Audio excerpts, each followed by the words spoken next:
কিছু মুহূর্ত থাকে যেগুলো ঘটার আগে পৃথিবী নিঃশব্দ হয়ে যায়, পাখিরাও ডাকে না, হাওয়ারা থমকে দাঁড়ায়, আকাশটা হঠাৎ একটু বেশি ফাঁকা মনে হয়। এমন না যে আপনি জানেন কিছু একটা হতে যাচ্ছে, কিন্তু আপনার ভেতরের কোথাও একটা অদ্ভুত চিনচিনে অনুভূতি জেগে ওঠে। বলা হয় যদি আপনি কোনো বড় বিপদের আগে খুব মন দিয়ে চারপাশে তাকান তাহলে আপনি সেটা দেখতে পারবেন না, কিন্তু অনুভব করবেন। কি হয় না সে অনুভূতি? ভবিষ্যৎ আসলে নিঃশব্দে আসে। আমরা অনেক সময় মনে করি পৃথিবী বদলায় যুদ্ধ দিয়ে, ভোট দিয়ে এবং বিপ্লব দিয়ে, কিন্তু কখনো কখনো পৃথিবী বদলে যায় মাত্র 3 সেকেন্ডে। 3টি গুলি, একটা রাস্তার মোড়, একজন মানুষ যার মাথা হঠাৎ সোজা থাকে না, নিথর হয়ে পড়ে যায়। কেউ বলে এটা রগরগে ইতিহাস, কেউ বলে এটা ষড়যন্ত্র, কিন্তু সত্যি বললে এটা আসলে একটা মৃত্যু, যেটা ঠিক মৃত্যুর মতো না, কারণ সেখানে আদর্শ মরেছিল, স্বপ্ন মরেছিল, একটা বিশ্বাস যে রাষ্ট্র ভালো কিছু চাইতে পারে। সেটা গুলি খেয়ে পড়ে গিয়েছিল একটা খোলা গাড়ির পেছনের সিটে। জীবনের কিছু দিন আসে যেগুলোর উপর আপনি ফিরে তাকালেও চোখে কেবল কুয়াশাই ধরা পড়ে। 22 নভেম্বর 1963, ডালাস। একজন মানুষ গুলিবিদ্ধ হয়নি, একটা আদর্শকে চুপচাপ মাটি চাপা দেওয়া হয়েছিল। জন ফিটজেরাল্ড কেনেডি, আমেরিকার প্রেসিডেন্ট, একজন প্রশ্নকারী, একজন স্বপ্নদ্রষ্টা, আর তাই হয়তো তাকে বাঁচতে দেয়া হয়নি।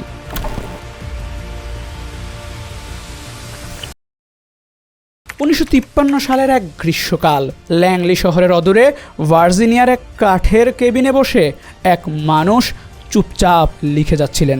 নাম অ্যালেন ডালেস, সিআইএর প্রথম পরিচালক। সদ্য শেষ হয়েছে কোরিয়ান যুদ্ধ, বিশ্বজুড়ে কোল্ড ওয়ারের শুরু। কেবিনে বসে তিনি একটি নতুন নীতিমালা লিখছিলেন, যার মূল কথা ছিল কখনো কখনো রাষ্ট্রকে বাঁচাতে হলে সত্যকে হত্যা করতে হয়।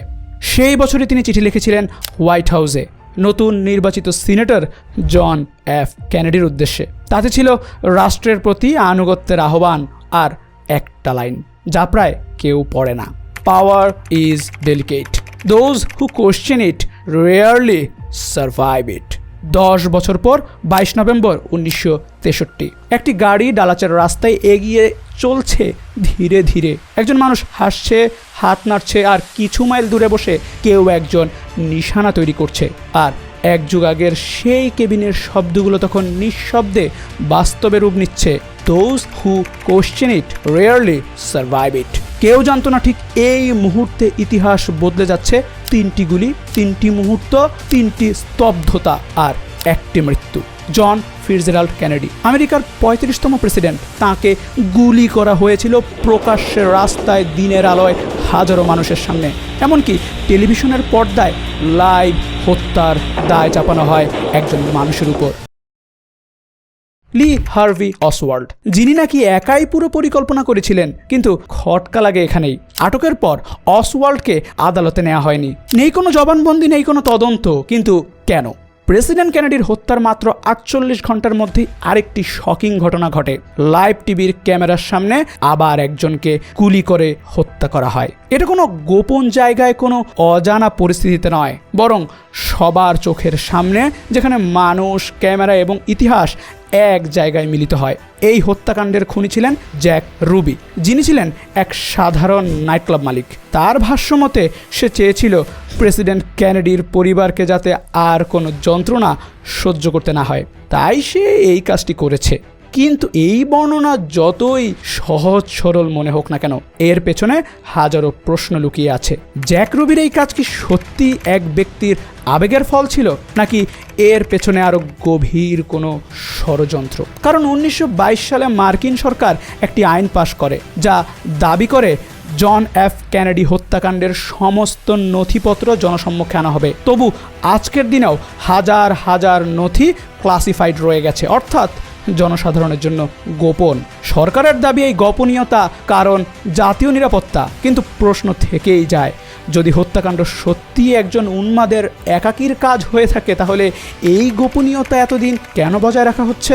কেন এত তথ্য চাপা রাখা হয়? এই প্রশ্ন আমাদের বুঝিয়ে দেয় যে হত্যাকাণ্ডের পেছনে হয়তো ছিল কোনো শক্তিশালী গোষ্ঠীর হাত। হত্যার পরদিন থেকে চারদিকে ছড়িয়ে পড়েছিল গুজব, ফিসফাস, ষড়যন্ত্রের ছায়া। প্রেসিডেন্ট লিন্ডন বি জনসন, যিনি হঠাৎ করেই দেশের সর্বোচ্চ পদে আসীন হয়ে গেলেন, তিনি উদ্বিগ্ন হয়ে পড়লেন। তিনি জানতেন, যদি আমেরিকার সাধারণ মানুষ ভাবতে শুরু করে এটা রাশিয়া বা কিউবার কাজ, তাহলে যুদ্ধ লাগতে পারে, তৃতীয় বিশ্বযুদ্ধ।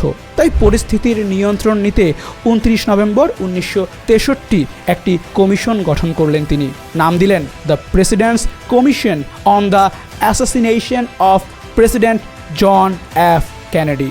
কিন্তু লোকে সহজ নামে চিনল ওয়ারেন কমিশন, প্রধান বিচারপতি আর্ল ওয়ারেনের নামে। এই কমিশন প্রায় 10 মাস ধরে কাজ করে। তারা বিশ্লেষণ করে FBI এর রিপোর্ট, প্রেসিডেন্টের অটোপসি রিপোর্ট, প্রত্যক্ষদর্শীদের সাক্ষ্য, সেই বিখ্যাত জাপ্রুডার ফিল্ম, একজন সাধারণ লোকের তোলা ভিডিও যেখানে পুরো গুলির ঘটনা ধরা পড়েছে। আর এমনকি তারা ঘটনাটি বিজ্ঞানসম্মতভাবে রিক্রিয়েট করেও দেখে। সব কিছুর শেষে তারা জানালেন লি হার্ভে অসওয়াল্ড একাই খুন করেছে। 3টি গুলি চালিয়েছে। একটি গুলি ঘাট দিয়ে ঢুকে বুক দিয়ে বেরিয়ে বসা গভর্নর কলোনেলের গায়ে লাগে, দ্বিতীয় গুলির মাথায় লেগে প্রেসিডেন্টকে মেরে ফেলে, তৃতীয়টা মিস করে। এই প্রথম গুলিটাকে বলা হয় সিঙ্গেল বুলেট থিওরি। কেউ কেউ বলে ম্যাজিক বুলেট, কারণ একটা গুলি যদি ঘাট দিয়ে ঢুকে বুক ভেদ করে অন্যজনের পিঠ, হাত, উরু সব কিছু ছুঁয়ে দেয়, তাহলে সেটাকে জাদুর গুলি না বলে আর কী বা বলা যায়। ডালাস শহরের ডিলি প্লাজার সেই জায়গাটায়, যেটার পাশে ছিল এক উঁচু টিলার মতো ঘাসে ভরা অংশ, গ্রাসি নল। অনেক প্রত্যক্ষদর্শী শপথ করে বলেছিল গুলির শব্দ ওখান থেকে এসেছিল, কেউ বলেছিল রেল ইয়ার্ডের পাশ থেকে। কিন্তু ওয়ারেন কমিশন বলল না, কোনো ষড়যন্ত্র ছিল না, অসওয়াল্ড একাই খুনি। আর জ্যাক রুবি, যে অসওয়াল্ডকে মেরে ফেলে, সে নিজেও একাই কাজ করেছে। ওয়ারেন কমিশনের রিপোর্ট প্রকাশের পর শুরু হয় বিপ্লব। কিন্তু নিউ অরলিন্স শহরটা একরকম ঘুমিয়েছিল তখন। তবে এক মানুষের চোখে ঘুম ছিল না, জিম গ্যারিসন, একজন সাধারণ ডিস্ট্রিক্ট অ্যাটর্নি, কিন্তু অস্বাভাবিক রকমের সাহসী। তিনি বিশ্বাস করতেন লি হার্ভি অসওয়াল্ড একা ছিলেন না। প্রেসিডেন্ট কেনেডির খুন কোনো একলা পাগলের কাজ ছিল না, এটা ছিল একটা গভীর ষড়যন্ত্র। তার আঙ্গুল উঠেছিল CIA এর দিকে, উঠেছিল অ্যান্টি ক্যাস্ট্রো গুপ্তচরের দিকে, এমনকি উঠেছিল নিউ অরলিন্স শহরের কিছু অদ্ভুত চরিত্রের দিকে, যারা দিনের বেলা সাধারণ মানুষ, কিন্তু রাতের অন্ধকারে তারা হয়ে ওঠে অশুভ ছায়ামূর্তি। জিম গ্যারিসন তার তদন্তে উঠে আসা প্রমাণ, গল্প, চরিত্র সব কিছু একত্র করলেন। ক্লে শেও নামের এক ব্যবসায়ী, যার চেহারায় ভদ্রলোক, মুখে পলিটিক্যাল স্মার্টনেস, তাঁকে দাঁড় করালেন আদালতের কাঠগড়ায়। অভিযোগ, তিনি ছিলেন CIA এর সহযোগী এবং কেনেডি হত্যার ষড়যন্ত্রে জড়িত। আদালতে শুরু হয় এক টান লড়াই, কিন্তু শেষ পর্যন্ত সেও খালাস পান। তবে এই মামলা একটি জিনিস বদলে দিয়েছিল, বিশ্বাস। মানুষ বিশ্বাস করতে শুরু করলো যে সত্যটা বইয়ের পাতায় নেই, লুকানো আছে ছায়ার মাঝে। গ্যারিসনের লেখা বই on the trail of the assassination থেকে অনুপ্রাণিত হয়ে পরিচালক অলিভার স্টোন বানান 1991 সালের আইকনিক সিনেমা JFK।